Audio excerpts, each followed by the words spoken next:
Total আমার ডিপার্টমেন্টের লাইফে কোথাও কেউ একটা সিঙ্গেল ডকুমেন্ট দেখাতে পারবে না আমি ছাত্রলীগের কোনো প্রোগ্রামে ছিলাম।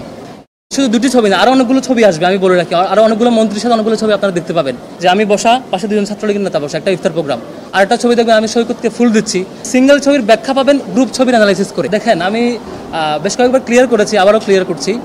সাধারণত ছাত্রলীগের একটা কমিটি দেওয়ার যে স্টাইল, সেখানে প্রথম মেন কমিটি হওয়ার পর থেকে অনেকগুলো প্রোগ্রামে যাইতে হয়। প্রোগ্রামে যাওয়ার পরে এক পর্যায়ে প্রোগ্রামে যেতে যেতে দুইজন সভাপতি বা সেক্রেটারি হয়, একটা ফ্যাকাল্টির বা একটা হলের বা একটা কমিটির। হওয়ার পরে তারা আবার অনেক দিন প্রোগ্রামাদি করার পরে বিভিন্ন জায়গায় ফুল দেয়, যেগুলো অ্যাক্টিভিজম করে, নেতার প্রোগ্রামগুলোতে যায়, প্রোটোকল দেয়। দিতে দিতে এক পর্যায়ে ফাইনালি তারা আবার একটা পূর্ণাঙ্গ কমিটি ঘোষণা করে আবারও কিছু প্রোগ্রাম করে। ঠিক আমার যেই ইস্যুটা আসছে ইনস্টিটিউট কেন্দ্রিক আমার ডিপার্টমেন্টে, সেই কেন্দ্রিক টোটাল আমার ডিপার্টমেন্টের লাইফে কোথাও কেউ একটা সিঙ্গেল ডকুমেন্ট দেখাতে পারবে না আমি ছাত্রলীগের কোনো প্রোগ্রামে ছিলাম। তারা অনেকগুলো প্রোগ্রাম অ্যারেঞ্জ করেছে, অনেক জায়গায় অনেকগুলো আয়োজনে গিয়েছে, একই সাথে তারা সিভি আহ্বান করেছে, সিভি দেওয়ার পরে তারা একটা কমিটি দিয়েছে, এরপর অনেকগুলো প্রোগ্রাম করেছে। টোটাল এই প্রসিডিউরে কোনো প্রসিডিউরে আমি এঙ্গেজ ছিলাম না। এরপরও কেন এই নামগুলোর প্রশ্ন বা কেন আসছে বা আসে নাই, এই প্রশ্নগুলো একান্ত ছাত্রলীগের ব্যাপার। যা আমার মিনিমাম এঙ্গেজমেন্ট না থাকা সত্ত্বেও কোয়েশ্চেন করাটা আমার জন্য ভ্যালিড না আর কি। আমি যেটা বলেছি, পদে থাকার জন্য যে ধরনের কন্ডিশনগুলো লাগে, এ ধরনের কোনো অ্যাক্টিভিজম আমি ছিলাম না। এরপরও একটা নাম নিয়ে কোয়েশ্চেন করাটা এটা ছাত্রলীগের জন্য ভ্যালিড, এটা আমার জন্য ভ্যালিড না। কিন্তু সামাজিক যোগাযোগ মাধ্যমে দুটি ছবি ভাইরাল হয়েছে, এটা কি আপনার?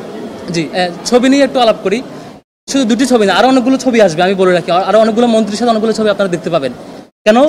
কারণ আমি একদম প্রথম বর্ষ থেকে ডিবেটিং ক্লাবের সাথে সম্পৃক্ত। সেজন্য দেখবেন আমি যে হলে ছিলাম সেই হল ডিবেটিং ক্লাবের সভাপতি ছিলাম। আমি যেই ডিপার্টমেন্টে ছিলাম সেই ডিপার্টমেন্টে ডিবেটিং ক্লাবের সেক্রেটারিও ছিলাম। যে কারণে ডিবেটিং ক্লাবের যত স্বতঃস্ফূর্ত আয়োজন, কোথাও আমি আয়োজক হিসেবে ছিলাম, কোথাও আমি ডেলিগেট হিসেবে ছিলাম, আমি পার্টিসিপেন্ট হিসেবে পুরস্কার নিয়েছি। তো একটা প্রোগ্রামে যেমন একটা ছবিতে দেখবেন যে আমি বসা, পাশে দুজন ছাত্রলীগের নেতা বসা, একটা ইফতার প্রোগ্রাম।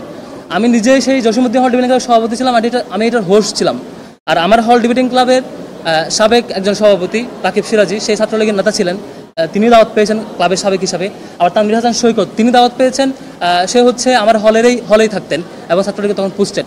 দাওয়াত পাওয়া আমার আয়োজনে, ডিবেটিং ক্লাবের আয়োজন। তখন ফুল ছবি দেখলে দেখবেন, ফুল ছবিতে এখানে আরও অনেকে ছিলেন ডিবেটিং ক্লাব বা বিভিন্ন পার্টির। আবার একটা ছবি দেখবেন আমি পুরস্কার নিচ্ছি সাবেক পররাষ্ট্রমন্ত্রীর কাছ থেকে, সেটাও ডিবেটিং ক্লাবের। আরেকটা ছবি দেখবেন আমি সৈকতকে ফুল দিচ্ছি, সেটাও ডিবেটিং ক্লাবের। যখন সৈকতের ছাত্রলীগের যখন সে সময়ের কমিটি হওয়ার পরে দেখবেন যে হলগুলোতে বা সব জায়গায় বাঁধন, ডিবেটিং ক্লাব, কুইজ সোসাইটি সহ অন্যান্য যে সংগঠনগুলো থাকে, সামাজিক সংগঠন, এই সামাজিক সংগঠনের পক্ষ থেকে সাধারণত তাদেরকে ফুলের শুভেচ্ছা দেওয়া হয়। এটা খুবই স্বাভাবিক। আপনি এই সিঙ্গেল ছবির ব্যাখ্যা পাবেন গ্রুপ ছবির অ্যানালাইসিস করে। মানে আমার গ্রুপ ছবিতে, ফুল দেওয়ার গ্রুপ ছবিতে বাকি যারা ছিলেন আমার পাশে, তাদেরকে জিজ্ঞেস করবেন যে ছবিটা কিসের, তারাই রিপ্লাই দিবে যে আমরা কবি জসীমউদ্দিন হল ডিবেটিং ক্লাবের পক্ষ থেকে গিয়েছিলাম, পক্ষ থেকে এটা সৌজন্য সাক্ষাৎ ছিল। আশা করি ছবির উত্তর পেয়েছেন।